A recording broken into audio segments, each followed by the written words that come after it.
Hey, what's up YouTube? It's Story of Sam and welcome back to a brand new video today here on the channel. And today I want to talk about the Utah Jazz. Of course, the Jazz lost in 6 games to the LA Clippers, the last 2 games being without Kawhi Leonard, but I definitely wanted to talk about why they lost and any changes that I think the Utah Jazz will make for next season. If you guys are brand new here, make sure to hit that subscribe button down below. We are on the road to 3,000 subscribers. And of course, guys, make sure to drop a like on today's video. That would help me out a ton. Without further ado, let's get straight into it. So the Utah Jazz had the best record in the entire NBA. Both the Western and Eastern Conference, they had the best record, and they were being counted out all season long. The entire Jazz team was proving every single hater wrong.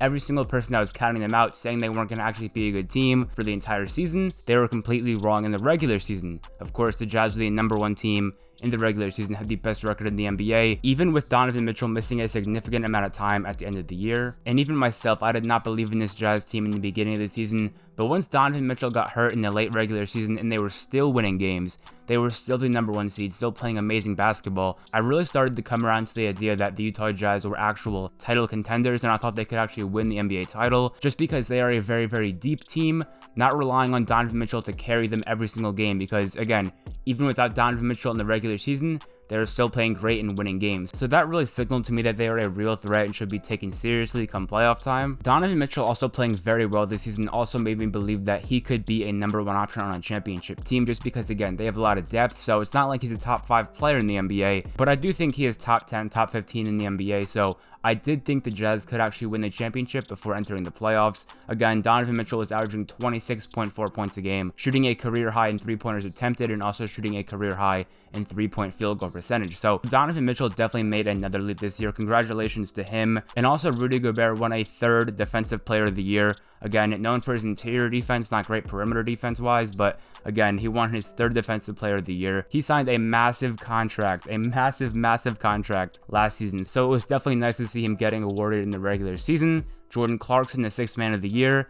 They also had Joe Ingles, the 6th Man of the Year runner-up, who probably should have won the award just because of his efficiency, and also having a 3rd All-Star in Mike Conley, another great role player in Bojan Bogdanovic. This team has so much talent, and I really did think they could compete. Entering the playoffs, they looked very good. The first series against the Memphis Grizzlies, they lost game 1 because of Donovan Mitchell not playing in the game, but once Donovan came back, they swept them. So I really didn't care about that game 1 loss too much, just because again, first playoff game, no Donovan Mitchell, and the Grizzlies did play a play-in game versus the Spurs and the Warriors, so they're definitely a lot more prepared going in. Once the Jazz got Donovan Mitchell back in that first round series against the Grizzlies, they won 4 straight games. Now entering the second round, of course, they faced the Los Angeles Clippers, a team that just went 7 games versus the Dallas Mavericks, so the Jazz technically should have an advantage. They have a lot more rest than the Clippers. The Utah Jazz started off the series 2-0 against the Clippers, the same way the Dallas Mavericks did, but then the Clippers obviously evened it up back at 2. Now when the series is tied 2-2 and Kawhi Leonard goes down, he has an injury, he cannot play the rest of the series. You have to win that series, no questions asked, no excuses. Even though Mike Conley was injured and Donovan Mitchell suffered a minor injury later on in the series, there is still no excuses at all for losing to the LA Clippers without their best player in Kawhi Leonard. Kawhi Leonard is the Clippers, he is their best player, he is everything to that team, and they go into a game 5 on their home floor, a 2-2 series, game 5 at home, and they lose to the Clippers without Kawhi again. They drop down 3-2, and then in game 6, it's even worse. Game 6 was such a choke job from the Jazz.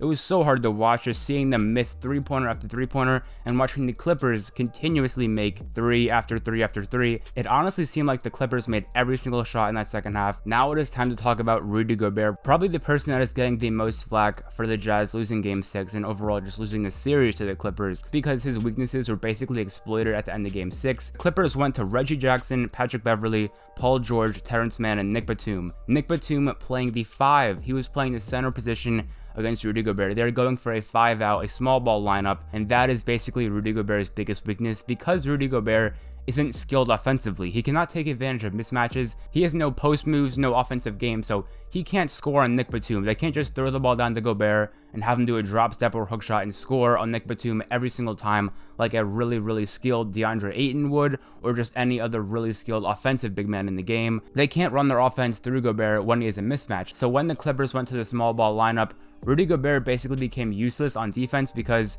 he's only good at defending the paint. He got Defensive Player of the Year from his interior defense, but him defending on the perimeter is a lot less scary than him in the paint. So what the Clippers did is they went 5 out, but 2 went to 5, all amazing three-point shooters. And the weird thing was, even though Gobert was on the court, he wasn't guarding anyone specifically. He was basically just camping in the paint, waiting for a Jazz player to get beat off the dribble, and then contest a Clippers player at the rim. But the Jazz were just leaving Terrence Mann wide open in the corner every single time, and of course, we know how that went. He was draining tons of corner three-pointers and had 39 points in game 6. Terrence Mann dropped 39 points. That is just completely unacceptable if you're trying to win a championship. So again, Rudy Gobert got exploited a little bit. Again, without his interior defense, he's really not that useful on the court, can't defend the perimeter, and he doesn't have enough offensive skills to actually take advantage of a mismatch like he is against Nick Batum. I will say this though, it is not all Rudy Gobert's fault. The Jazz do not have a lot of great perimeter defenders, and they rely a lot on Rudy Gobert's defensive presence to be a good defensive team. So again, Rudy Gobert is not in a good position because he couldn't even just stay in the corner and guard someone like Terrence Mann or guard Nick Batum, because he had to worry about someone on the Clippers just blowing by a Jazz defender and getting straight to the rim and getting an easy layup. So instead, Gobert basically said, I'm just going to stand in the paint and help guard the paint so they can't drive and give them wide open threes. Well, that could work, giving them wide open threes, but again, Terrence Mann went absolutely insane, 39 points, and again, you got to give the Clippers credit. The Clippers made their three-point shots. They were draining practically everything in the second half of this game, and you got to give the Clippers credit for knocking down the shots, because you can be left wide open and still miss plenty of shots. Mike Conley's injury and Donovan Mitchell's minor injury are not an excuse when the Clippers are missing their best player, a top 5 player in the league in Kawhi Leonard. Like, you just cannot make excuses for this loss. It's unacceptable. The Clippers played very, very well. They hit all their shots in game 5 and game 6. They really stepped up. Reggie Jackson stepped up. Paul George stepped up. Again, Terrence Mann played amazing. So the Clippers did really step up and take this one from them. But again, if you're the Jazz, you got to be kicking yourself right now because they did not have Kawhi Leonard. And also, Chris Paul had the COVID protocols. So basically, Chris Paul missed the first 2 games of the Western Conference Finals. If the Jazz just took care of business and beat the Clippers, they would have been in the Western Conference Finals, and they could have played games 1 and 2 of that series with Chris Paul not even being on the court. So that could have been a prime opportunity for them to actually go to the NBA Finals, and I really did think this team could win a championship. I originally picked the Clippers to beat the Jazz in 7 games before the NBA playoffs actually started, but once Kawhi Leonard went down and it was reported that he would not play in Game 5 and Game 6, I thought for sure the Jazz would have advanced to the Western Conference Finals, and I really do feel bad for Jazz fans going from last year, blowing a 3-1 lead in the bubble, having that last shot almost going from Mike Conley, losing this series in that way, blowing a 3-1 lead, and now this year, being up 2-0 on the Clippers, and then blowing that lead, being reverse swept, losing 4 games in a row, 2 of them without Kawhi Leonard, and again blowing a 25-point lead in game 6. And these type of blown games, blown leads are gonna happen when both teams are so reliant on outside shooting. The Jazz shot the most 3-pointers in the entire NBA this season, and the Clippers were the best shooting team in the NBA, shooting a ton of threes as well. So they were both very jump shot oriented. In the first half of game 6, the Jazz were shooting very, very well, and they got off to that 25-point lead eventually, so that really helped them out a ton. But when the second half came around, the Clippers started making everything. Again, they were the best shooting team in the NBA. They had the best free throw percentage of all time, I'm pretty sure, and they also had the best 3-point percentage, so again, an amazing shooting team.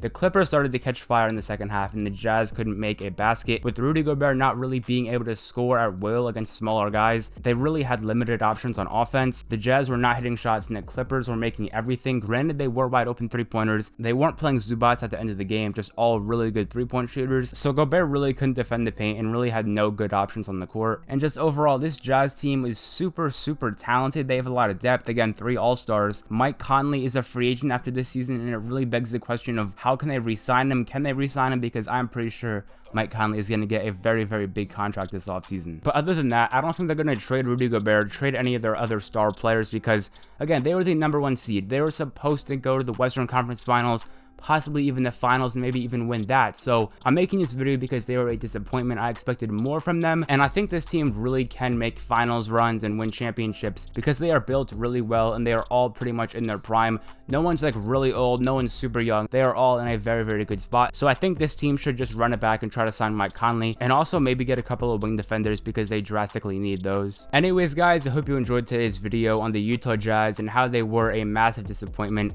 I really thought highly of this Jazz team going into the playoffs. Again, in the beginning of the year, I was very skeptical, but they earned my trust throughout the regular season, and they definitely ruined that in Game 5 and Game 6 of the Clippers series with no Kawhi Leonard. But I'm going to be excited to see how the Jazz come back next year. I think they can be a top 3 or 4 seed in the West for a long time. If you guys did enjoy today's video, make sure to hit that subscribe button down below. We are on the road to 3,000 subscribers. And of course, guys, make sure to drop a like on today's video. Likes help out a ton in the YouTube algorithm, and they are greatly appreciated. And if you guys do want to watch more of my NBA videos, I'm going to leave an end screen right when this video finishes to 2 of my previous uploads that I think you guys would really enjoy. So have a great rest of your day, guys. It's been Story of Sam, and I'm out.